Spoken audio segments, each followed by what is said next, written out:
नमस्कार सभी शिक्षार्थियों का। आज के इस व्याख्यान का प्रतिपाद्य विषय है अनुभववाद।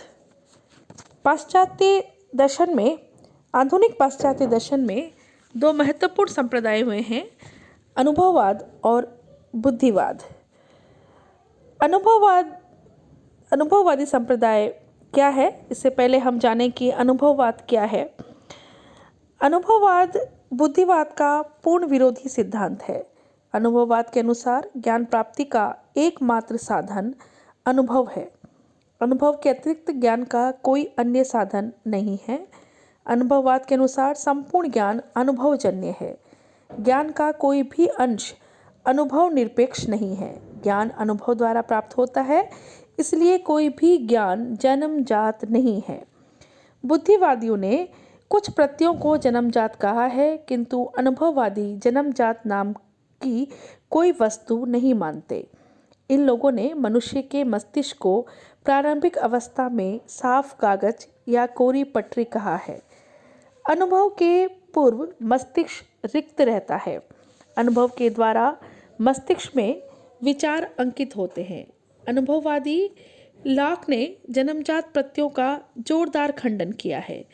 जन्मजात प्रत्ययों की चेतना सबको होनी चाहिए, किंतु ऐसा देखा जाता है कि पागलों, बच्चों और अशिक्षितों को इन प्रत्ययों जैसे ईश्वर, कार्यकारण नियम, आत्मा आदि की चेतना नहीं रहती, अतः इन्हें जन्मजात नहीं कहा जा सकता। दूसरी ओर यदि कुछ प्रत्यय जन्मजात हैं तो इनके विषय में ज्ञानोपार्जन की कोई आवश्यकता नहीं होती, किंतु आत्मा, ईश्वर आदि के विषय में ज्ञानोपार्जन की आवश्यकता रहती ही है, इसलिए इन्हें जन्मजात नहीं कहा जा सकता। तीसरी बात यह है कि जन्मजात प्रत्ययों को सभी मनुष्यों, सभी स्थानों और सभी काल में समान रूप में ग्राह्य होना चाहिए, किंतु इसके विषय में धारणाएं देश काल के अनुसार बदलती रहती हैं। अतः नाग इस निष्कर्ष पर पहुंचते हैं कि कोई भी प्रत्यय जन्मजात नहीं है, सब कुछ अर्जित है। ऐसी कोई वस्तु नहीं है जो पहले इंद्रियों में विद्यमान नहीं थी। इस प्रकार सभी ज्ञान अनुभवजन्य होते हैं। अनुभववाद बुद्धि को निष्क्रिय मानता है। इस सिद्धांत के अनुसार ज्ञान निर्णयों की समष्टि है। प्रत्ययों को संबद्ध करने में निर्णय बनते हैं। इस प्रकार ज्ञान के निर्णायक तत्व प्रत्यय हैं। प्रत्यय बुद्धि द्वारा उत्पन्न नहीं हो सकते, इसकी उत्पत्ति अनुभव द्वारा होती है। मन या बुद्धि प्रत्ययों को केवल ग्रहण करते हैं, इसलिए मन या बुद्धि को निष्क्रिय कहा जाता है। ठीक इसके विपरीत बुद्धिवाद ने मन या बुद्धि को सक्रिय कहा था। ज्ञान के लिए अनुभववाद आगमनात्मक विधि का सहारा लेते हैं। मनुष्य अनुभव से विशेषों का ज्ञान होता है। विशेषों के ज्ञान के आधार पर आगमनात्मक विधि द्वारा सामान्य ज्ञान प्राप्त होता है। इस प्रकार यह आगमनात्मक विधि अपनाता है। ज्ञान के आदर्श के विषय में अनुभववाद बुद्धिवाद से भिन्न है। बुद्धिवाद गणित विज्ञान को अपना आदर्श मानता है, किंतु अनुभववाद वस्तुनिष्ठ विज्ञान को आदर्श मानता है। गणित विज्ञान धारणात्मक है, इसके विषय में वस्तु संवादी होने का कोई प्रश्न नहीं उठता। वस्तुनिष्ठ विषयों विज्ञान के निष्कर्ष सदा वस्तु संवादी होते हैं। यही कारण है कि अनुभवजन्य ज्ञान वस्तु संवादी होता है। अनुभवजन्य ज्ञान सार्वभौम और अनिवार्य नहीं होता और इसमें नवीनता का गुण विद्यमान रहता है। अनुभवजन्य ज्ञान वास्तविक वस्तुओं के विषय में होता है। इस प्रकार का ज्ञान सार्वभौम और अनिवार्य नहीं हो सकता, क्योंकि भूत, वर्तमान और भविष्य सभी कालों का अनुभव संभव नहीं है। अनुभववाद के अनुसार ज्ञान संभाव्य होता है और पूर्ण निश्चित नहीं होता। अब सभी अनुभववादी अनुभव को ज्ञान का उद्गम मानते हैं। कुछ अनुभववादी ऐन्द्रिक या बाहरी अनुभव को ज्ञान का साधन मानते हैं। इनके मत को संवेदनवाद कहते हैं। कुछ अनुभववादी इंद्रिय और आंतरिक या मानसिक दोनों प्रकार के अनुभव को ज्ञान का साधन मानते हैं। अब अनुभववाद का इतिहास क्या है? अनुभववाद का इतिहास अत्यंत प्राचीन काल से चला आ रहा है। इसके कुछ समर्थक हैं, जैसे प्रोटागोरस, ये यूनान के महान दार्शनिक हैं। इन्होंने साफिस्ट संप्रदाय की स्थापना की। इनके अनुसार केवल इंद्रिय अनुभव या संवेदन ही यथार्थ ज्ञान प्राप्ति का साधन है, इसलिए इनके मत को संवेदनवाद कहते हैं। स्टोइक संप्रदाय, ये संप्रदाय के संस्थापक जैनो हैं। इनके अनुसार इंद्रिक अनुभव ही ज्ञान का साधन है। फिर है लॉक। लॉक भी अनुभववादी, महत्वपूर्ण अनुभववादी दार्शनिक हुए हैं। लॉक, बर्कले, ह्यूम, ये महत्वपूर्ण अनुभववादी दार्शनिक कहे जाते हैं। इनके अनुसार, लॉक के अनुसार, ज्ञान के विषय प्रत्यय है। प्रत्ययों के अतिरिक्त किसी अन्य वस्तु का ज्ञान हमें नहीं होता। प्रत्यय दो प्रकार के हैं, सरल और जटिल। जटिल प्रत्यय सरल प्रत्ययों के मेल से बनते हैं, इसलिए सरल और जटिल दो प्रकार के प्रत्यय इन्होंने माने हैं। सरल प्रत्यय ही ज्ञान के प्रारंभिक निर्णायक तत्व हैं। सरल प्रत्ययों का ज्ञान केवल अनुभव से होता है। लॉक के अनुसार बुद्धि अनुभव से प्राप्त प्रत्ययों को निष्क्रिय रूप से ग्रहण करती है। लॉक दो प्रकार के अनुभव मानते हैं, संवेदन और अंतःप्रेक्षण।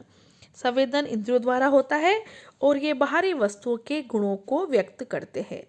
अंतःप्रेक्षण आंतरिक निरीक्षण है और इसमें संकल्प, विचार और मनोदशाओं की अभिव्यक्ति होती है। मन के अंदर जितने भी प्रत्यय हैं, सभी संवेदन और अंतःप्रेक्षण द्वारा प्राप्त हुए हैं। लॉक ज्ञान प्रक्रिया में तीन तत्व मानते हैं, अनुभवकर्ता या विषय या वस्तु, प्रत्यय, अनुभवकर्ता यानी कि एक तो जो अनुभव कर रहा है वो, और एक जिसका अनुभव होना है, और दूसरा है प्रत्यय। अनुभवकर्ता वस्तुओं का ज्ञान प्रत्ययों के माध्यम से प्राप्त करता है। हम इससे पूर्व के व्याख्यान में लॉक के दार्शनिक विचारों पर अध्ययन कर चुके हैं। इसके बाद का जो अनुभववादी दार्शनिक हैं वो है बर्कले। इन्होंने ज्ञान के विचारों में संगति लाने का प्रयास किया। इन्होंने लॉक की त्रुटियों पर प्रकाश डाला। लॉक का पहला दोष ये है कि इन्होंने अनुभववादी होते हुए भी भौतिक द्रव्यों को वास्तविक माना। भौतिक द्रव्यों का अनुभव नहीं होता, इसलिए इन्हें स्वीकार नहीं किया जा सकता। इनका दूसरा दोष यह है कि वे गुणों को मुख्य और गौण गुणों में विभक्त करते हैं। बर्कले सभी गुणों को गौण गुण मानते हैं और सभी गुण अनुभवकर्ता पर निर्भर हैं। लॉक की आलोचना के बाद बर्कले ने अनुभववाद का प्रतिपादन करते हैं। इनके अनुसार अनुभव ज्ञान प्राप्ति का एकमात्र साधन है। अनुभव केवल प्रत्ययों का होता है। प्रत्यय गुणों को व्यक्त करते हैं, इसलिए सभी पदार्थ गुणों के समूह हैं। All objects are group of qualities। सभी गुण अनुभव पर निर्भर हैं, इसलिए सभी पदार्थ अनुभव पर आश्रित है। इस तथ्य को बर्कले ने अपनी प्रसिद्ध उक्ति ऐसे इस पर्सिपाई में व्यक्त किया है। इसका अर्थ है कि वस्तुओं का अस्तित्व अनुभवकर्ता पर निर्भर है। Every existence of anything depends upon its being by the prescriber, यानी कि सभी वस्तुओं का अस्तित्व अनुभवकर्ता पर निर्भर है। बर्कले दो प्रकार के द्रव्य मानते हैं, एक आत्मा और दूसरा ईश्वर। अगले महत्वपूर्ण अनुभववादी दार्शनिक हैं ह्यूम। ह्यूम बर्कले से भी कुछ कदम आगे बढ़कर अनुभववाद में संगति लाना चाहते हैं। उनका कहना है कि जिस प्रकार भौतिक द्रव्यों को अनुभवगम्य नहीं होने के कारण बहिष्कृत किया गया, उसी प्रकार आत्मा और ईश्वर का भी बहिष्कार किया जा सकता है, क्योंकि आत्मा और ईश्वर भी भौतिक द्रव्यों की भांति अनुभवगम्य नहीं है। यानी कि आत्मा और ईश्वर का भी हमें भौतिक द्रव्यों की भांति अनुभव नहीं होता। द्रव्यों को गुणों का आश्रय कहा जाता है, किंतु बर्कले के अनुसार हमें कभी भी आश्रय या अधिष्ठान का अनुभव नहीं होता। इसलिए वे भौतिक द्रव्य, आत्मा और ईश्वर तीनों का खंडन करते हैं। वो कहते हैं कि हमें भौतिक द्रव्य, आत्मा और ईश्वर तीनों का ही उस तरह से अनुभव नहीं होता जिस तरह से हमें अनुभव होना चाहिए। ये आश्रय या अधिष्ठान के रूप में भी हमें भौतिक द्रव्यों का अनुभव नहीं होता, इसलिए इनका वो बहिष्कार करते हैं। इनके इन मत को सर्वहमवाद भी कहते हैं। हुम अनुभव के दो अंग मानते हैं, एक है संवेदन और दूसरा है प्रत्यय। संवेदन दो प्रकार के हैं, एक बाहरी और एक आंतरिक।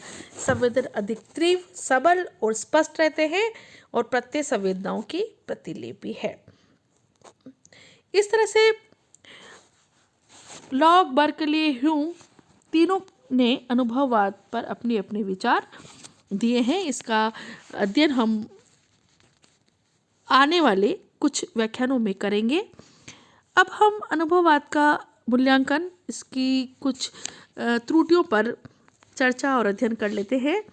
ज्ञान प्राप्ति में अनुभव या प्रत्यक्ष का बहुत महत्व है। इस सत्य को अपनाकर अनुभववाद एक महत्वपूर्ण कार्य करता है, किंतु अनुभव को ही एकमात्र प्रमाण मानने से इस सिद्धांत में कुछ दोष आ जाते हैं। अनुभववाद एकांगी है, वन साइडेड है और हठधर्मी है। यह सत्य है कि अनुभव ज्ञान प्राप्ति का एक मुख्य साधन है, किंतु इसे एकमात्र साधन मानना, बुद्धि आदि को ठुकराना अनुभववाद को एकांगी और हठधर्मी बना देता है। अनुभववाद के अतिरिक्त बुद्धि को भी ज्ञान का साधन मानना अनिवार्य है। अनुभववाद बुद्धि का प्रयोग पूर्ण व्याप्ति से नहीं करता। अनुभव के अतिरिक्त ऐन्द्रिक और अनैन्द्रिक दोनों प्रकार के अनुभव का समान महत्व है, किंतु करीब सभी अनुभववादी केवल ऐन्द्रिक अनुभव को ग्रहण करके उसे ही ज्ञान प्राप्ति का साधन बतलाते हैं। वे ऐन्द्रिक अनुभव जैसे धार्मिक अनुभव आदि की पूर्ण अवहेलना करते हैं। अनुभव में एक अंग पर अत्यधिक जोर और दूसरे अंग का बहिष्कार अनुभववाद को शोभा नहीं देता। अनुभववाद आत्मघातक सिद्धांत माना गया। क्यों? क्योंकि अनुभववाद के अनुसार वही सत्य हो सकता है जिसका अनुभव हो सके। अनुभववाद एक सिद्धांत है, यह कोई ऐसी वस्तु नहीं है जिसका अनुभव इंद्रियों द्वारा संभव हो। अतः अनुभव गम्य न होने के कारण अनुभववाद असत्य, मिथ्या व स्वयं ही असत्य और मिथ्या प्रमाणित होता है। एक से अधिक अनुभववाद को एक संभाव्य सिद्धांत कहा जा सकता है, न कि निश्चित। यदि यह मान लिया जाए कि अनुभववाद का अनुभव होता है, तो अनुभव तो विशेषों या कुछ का ही होता है। इस आधार पर ये कहा जा सकता है कि अनुभववाद संभाव्य सिद्धांत है, यानी कि वो निश्चित नहीं है। अनुभववाद सहज ज्ञानवाद का खंडन करने में सफल नहीं होते। लॉक ने सहज ज्ञानवाद यानी कि जन्मजात प्रत्ययों के खंडन में कोई कसर नहीं रखी। उनका कहना है कि यदि प्रत्यय जन्मजात होते तो उसकी चेतना बच्चों को, अनपढ़ों को भी होती, परंतु ऐसा नहीं है। इसलिए लाइब्निज ने, लॉक ने जन्मजात प्रत्ययों की खंडन किया है। अनुभववाद मन को निष्क्रिय समझने की भूल करते हैं। उनके अनुसार मन निष्क्रिय होकर संवेदनाओं को ग्रहण करता है। आधुनिक मनोविज्ञान इसका घोर विरोध करता है। छोटी से छोटी क्रिया में भी मन की क्रियाशीलता अनिवार्य रूप से पाई जाती है। संवेदन में भी मन सक्रिय रहता है। इस तरह से कई सारे दोष अनुभववाद में हमें दृष्टिगत होते हैं और आंशिक रूप से अनुभववाद काफ़ी हद तक संतोषप्रद सिद्धांत नहीं कहा जा सकता। आगे के कुछ व्याख्यानों में हम बर्कले, ह्यूम और कांट पर चर्चा करेंगे। आज के इस व्याख्यान में इतना ही। शुक्रिया, धन्यवाद।